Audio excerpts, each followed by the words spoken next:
જ્યારે ડિલિવરીની તારીખ નજીક હોય ત્યારે દરેક લેડીઝના મનમાં એક કોમન ક્વેશ્ચન હોય કે મને ખબર કેવી રીતે પડે કે આ લેબર પેઇન છે કે કેમ. What are the science of labour pain? તો સૌથી પહેલી જે સાઇન છે એ છે પેઇન. જ્યારે પણ લેબર પેઇન ચાલુ થાય ત્યારે યુટ્રસમાં કોન્ટ્રેક્શન ચાલુ થાય છે અને એ કોન્ટ્રેક્શનના કારણે તમને પેઇન થાય છે.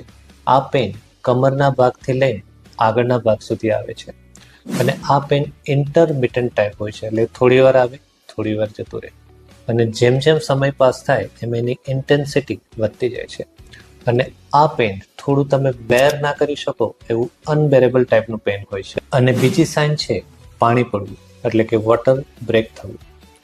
વજાઇનામાંથી જ્યારે ચોખ્ખું પાણી પડે એ પાણી કેવું કે જેવું આપણે પાણી પીતા હોય અથવા યુરિનના કલર જેવું ચોખ્ખું પાણી પડે ત્યારે સમજવું કે આ લેબર પેઇનની સાઇન છે અને આવી કન્ડિશનમાં ઇમિડિયેટલી હોસ્પિટલ જવું જોઈએ. અને ત્રીજી સાઇન છે બ્લીડિંગ. વજાઇનામાંથી ફ્રેશ રેડ કલરનું બ્લીડિંગ આવે.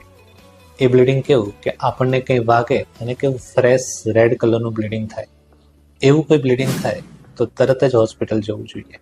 ઘણીવાર સામાન્ય ચીકણું ગુલાબી કલરનું સામાન્ય લાલાશ પડતું પાણી પડે જેને શો કહેવાય. એવું થાય તો ગભરાવાની જરૂર નથી, પણ જો વજાઇના મારફતે ફ્રેશ બ્લીડિંગ આવે તો એ લેબર પેઇનની સાઇન છે ને એવી કન્ડિશનમાં તરત જ હોસ્પિટલ જવું જોઈએ.